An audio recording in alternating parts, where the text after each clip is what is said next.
And now to our first conversation. It's been a little over a year since the launch of the eNaira, and the governor of Central Bank of Nigeria, Godwin Emefiele, says the eNaira has recorded 700,000 transactions valued at 8 billion naira since its inauguration on October 25th, 2021. For more now, let's talk to Isaac Fadile, Assistant Director, Information and Technology, CBN.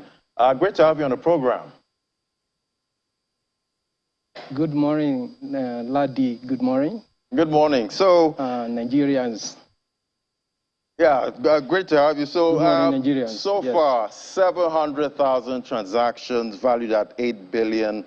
How do you assess, adoption so far? How hard is it, to get Nigerians on board with transacting with the eNaira? It has become increasingly easy to bring Nigerians on board of eNaira. eNaira adoption is increasing as we speak at the moment because people are dialing star 997.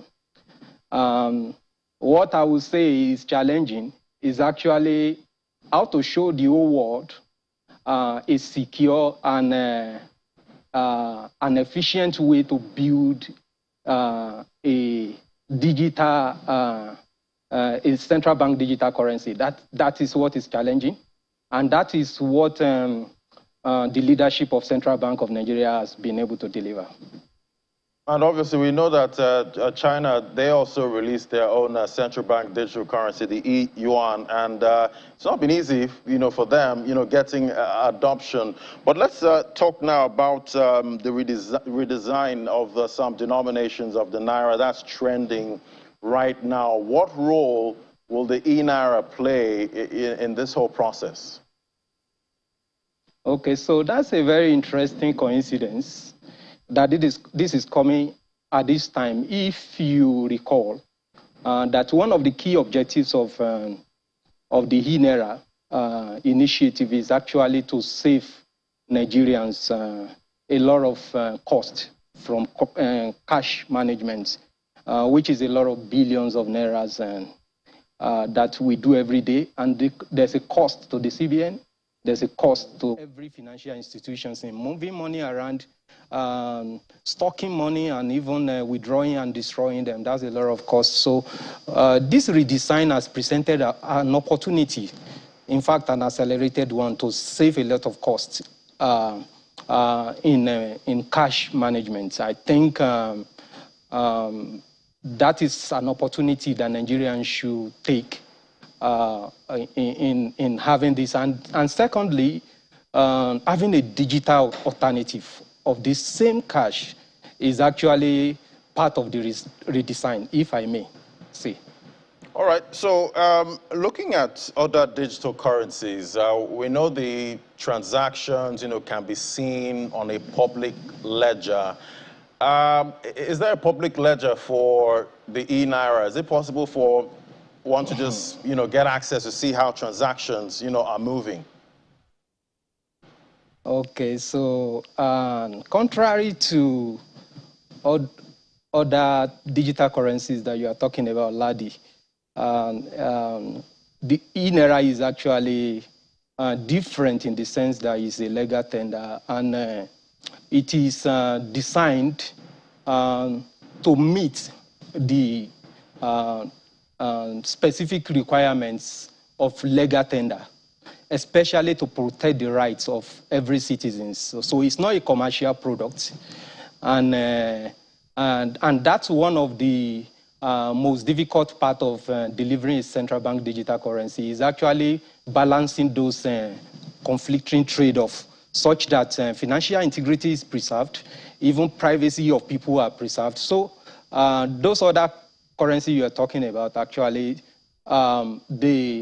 they are not to be compared with a legal tender, because even when you say they are running on public ledger, some of them do not even do proper KYC. They cannot deliver the AML CFT requirements, because most of the users of those of those transactions are even unknown. They are anonymous or pseudo-anonymous to say.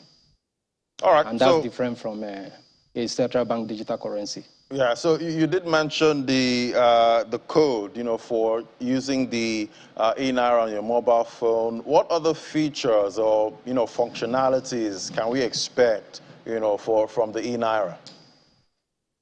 So it's going to get very interesting.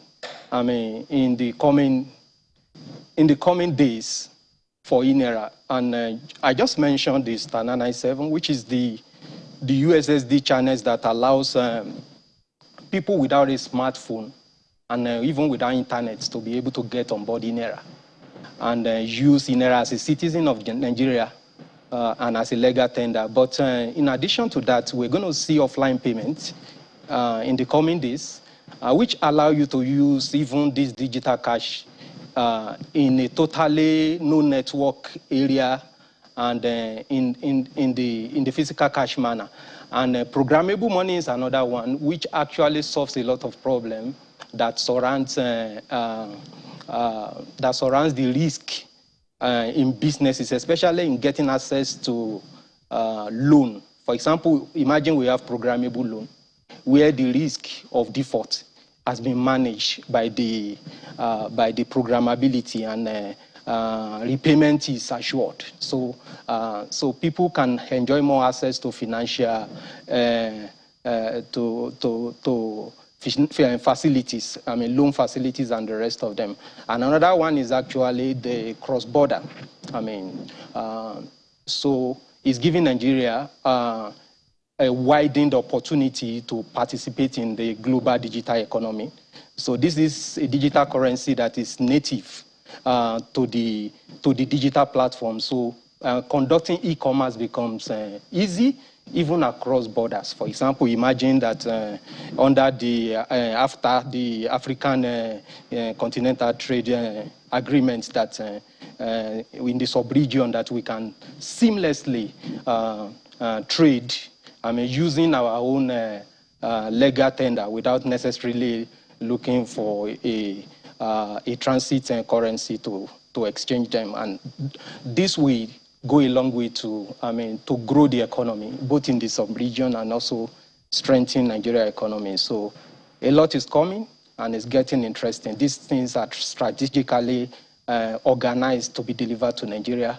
And I congratulate Nigeria for having this gift from the Central Bank of Nigeria. All right, thank you so much. We'll keep tracking, adoption and how, cross-border payments play out for central bank digital currencies. Thank you so much. That was Isaac Fadile, Assistant Director, IT Department at the CBN. Thank you so much.